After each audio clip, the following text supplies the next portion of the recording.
Hello friends, welcome to the next module of our course, Space Gaining in Orthodontics, and the next point is palatal expansion. So as discussed earlier, expansion is one of the non-extraction method of gaining space, and palatal expansion is of two types, rapid and slow. And this procedure was first used by Emerson C. Angel in 1860. So firstly, we'll do rapid maxillary expansion. And this is also called as split palate. So it is a skeletal type of expansion that involves the separation of the mid-palatine suture and movement of the maxillary shelves away from each other. So it is a skeletal type. That means it is an orthopedic tooth movement. So we are basically moving the bones, we are moving the jaws. So what are the indications for RME? What all patients we can select for the procedure of RME? So posterior crossbite associated with real or relative maxillary deficiencies, class 3 malocclusion of dental or skeletal cause associated with crossbites, cleft palate patients with collapsed maxillary arch, and in cases requiring face mask therapy. In fact, these days the patients who require face mask, one should go for RME before that procedure. Medical indications as given by Gray and Brogan: poor nasal airway, septal deformity, recurrent ENT infections, allergic rhinitis as a preliminary to septoplasty. So all the patients who are mouth breathers because of blocked nasal airway, they can go for RME procedure. Also, we sometimes get the referral from ENT surgeons. Then what are the contraindications? So they are divided into two, absolute and relative. Absolute contraindications include single tooth crossbites, because they are dental in nature and we do not want skeletal movements. In patients who are uncooperative, skeletal asymmetry of maxilla and mandible, and adult cases with severe anteroposterior skeletal discrepancies. So severe cases, they can be managed only orthogonathically in adults. Vertical growers with steep mandibular plane angle and anterior open bite. So open bite and steep mandibular plane angle patients, they should not be going for RME procedures because RME is going to worsen the mandibular plane angle further. Relative contraindications include patent mid-palatine suture, that means the suture is open only, and normal buccal occlusion. So where there is no crossbite, one should not go for RME procedure. And coming on to the effects of RME. So RME, it opens the mid-palatine suture. So this is the maxillary skeletal effect. It is opening the mid-palatine suture and bends the alveolar process. This opening is triangular in manner, as you can see in the picture. It is V-shaped and their maximum opening is in the incisor region, which decreases towards the posterior part. And in superior-inferior direction, the maximum opening is towards oral cavity with lesser opening towards the nasal aspect. So as we have already discussed, the nasal airway, it also improves. Just imagine the opening in the nasal cavity. Even after the minimal opening on the nasal side, nasal airway is improving. So you can very well appreciate the amount of opening in the anterior region intraorally. An amount of expansion achieved. So we can achieve up to 10 millimeter of expansion with RME, and the rate of expansion is about 0.2 to 0.5 mm per day. Effect on alveolar bone includes the bone bending and appearance of midline spacing between two maxillary central incisors. As you can see in the picture, when the mid-palatine suture opens in a V manner, there is a gap in between the central incisors, which is called as midline diastema. And we can use this space to decrowd, to retract for whatever reasons we require space. Then effect on maxillary posteriors.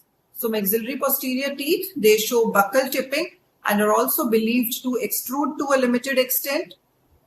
Effects on mandible include a slight increase in mandibular plane angle because of the extrusion and buccal tipping of maxillary molars. Effect on adjacent cranial bones and sutures include all the bones which are connecting the maxilla with adjacent bones, they also get displaced. For example, frontal, parietal, occipital, zygomatic. And effects of RME on nasal cavity. So as already discussed, the nasal cavity, it increases. There is an increase in nasal cavity width, which is maximum in the inferior region and decreases towards the superior aspect. So with RME procedure, all these changes we are going to explain. What are the appliances which are used to do RME? So they can be classified into removable and fixed. The fixed appliances are further classified into tooth-borne and tooth and tissue-borne, or another classification is banded and bonded types. And then one more classification which suggests that they can be classified as slow and rapid expanders. If I talk about removable appliances for RME, their reliability is highly questionable. They do not produce valid results. And if used during the deciduous or early mixed dentition phase, then that produces some effects. But there is a need for patient cooperation, and also with expansion, there would be difficulty to retain the acrylic plate inside the mouth. So this is the picture of a removable appliance which is used to produce expansion.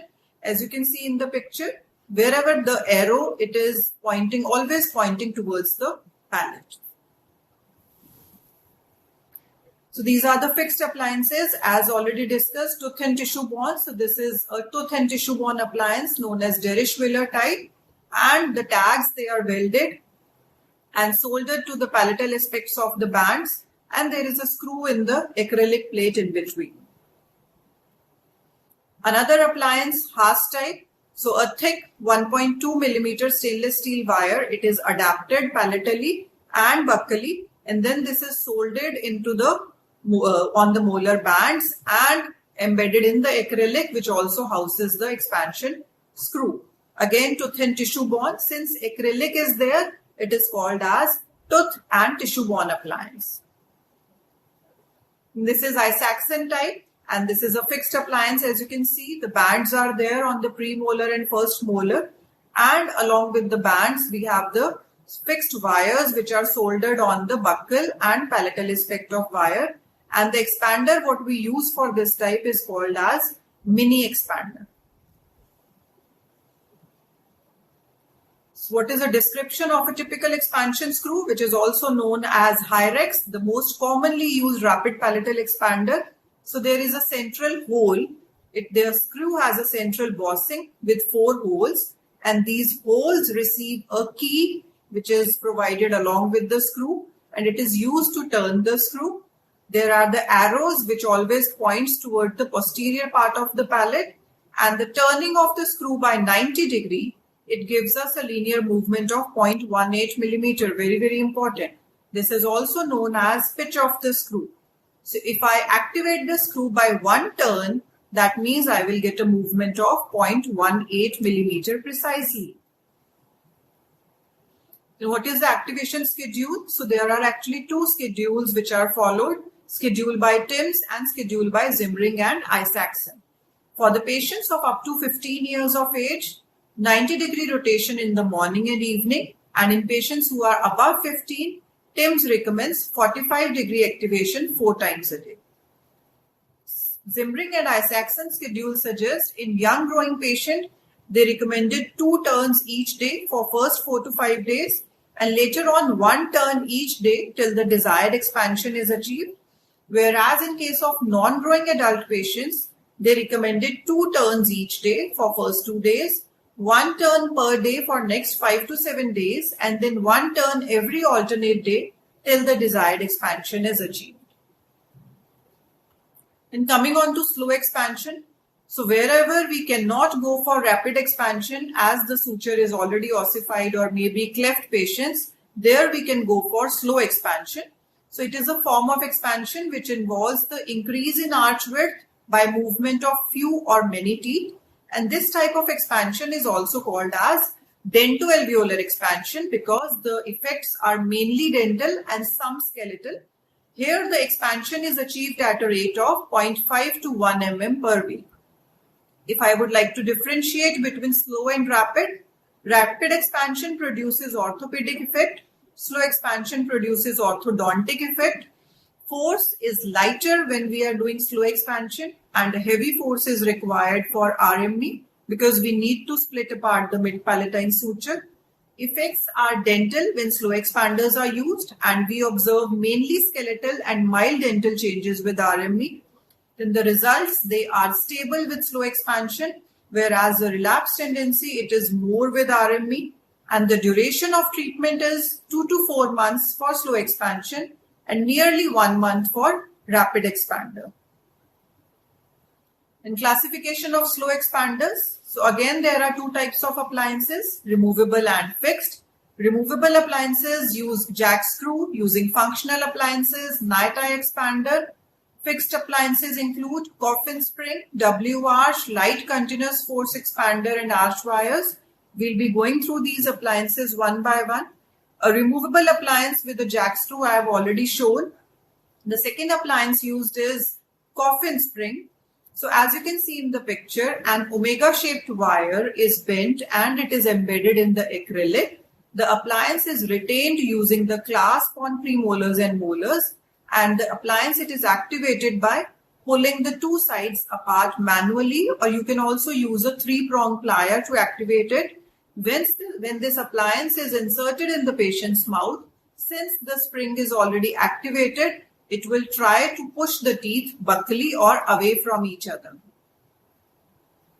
Then the next appliance is W-arch. So it is a fixed appliance. As you can see the bands on the molars, and this is used to correct the bilateral constriction in the arch. This is made up of 19 gauge wire which is soldered to molar bands, and the wire is bent in the shape of W. The wire, it is also supposed to be 1 to 1.5 mm away from the gingiva and the palate so that the palate is not injured. And the wire is not extended more than 1 to 2 mm distal to the banded molars. Quad helix has evolved from the original coffin spring. I'll just show you the picture. So since there are 4 helices, it is called as quad helix. And this is also fixed appliance as the appliance is soldered onto the molar bands. This is the anterior bridge and these are the posterior bridge. So if I want expansion in the anterior region, I need to activate it with the help of a 3-prong plier as shown in this picture from the posterior bridge. And if I require expansion in the posterior side, then I will activate it in the anterior bridge area. An arch expansion can also be achieved using fixed appliances, for example, the nickel titanium wires. And another one more expander is available these days. This is a ready-made expander called as nickel titanium palatal expander, and it works on the phenomena of shape memory and transition temperature effects. So it is a tandem loop temperature activated palatal expander, and this is how it looks like. So as mentioned, it is temperature activated. So when we are supposed to put it in patient's mouth, first we freeze it below the transition temperature of nickel titanium. Night eye has got a transition temperature of 94 degree Fahrenheit. So once we make the expander reach the transition temperature, the interatomic forces, they weaken, make the metal much more flexible, and this is how we are able to put it in the patient's mouth. But as the mouth begins to warm the appliance, the metal stiffens, the shape memory is restored, and the expander begins to exert a light continuous force on the teeth and mid-palatine suture. So this is all made up of nickel titanium, which has got the shape memory. This segment is made up of stainless steel so that we can adapt it along the cervical margins of the premolars. Then a very important question is how much to expand? What is the limit of expansion? Where do we need to stop? So the reports, they show that between 1/3 and 1/2 of the expansion is lost before stability is reached. So that means we have to overexpand always rather than how much to expand. So whatever expansion is required, you need to overexpand. So following the general guidelines, the expansion should stop when the maxillary palatal cusps are in level with the buccal cusp of the mandibular teeth. During active expansion, it is useful to know how much of the screw thread is still available and when the limit is near, so that it is not completely exhausted. The halves must not be allowed to disengage. At the stoppage of active expansion, the patient enters the fixed retention phase and is required to attend only for checkups once each month. And during this phase, it is necessary to ligate or apply the cold cure acrylic to lock the screw. And after 3 months of wearing of the same appliance, the fixed appliance is removed and it can be replaced with a removable appliance. So to conclude my presentation, expansion is one of a very good non-extraction method of gaining space. So whenever we have narrow arches or constricted arches, we can go for expansion for creation of space. Thank you very much.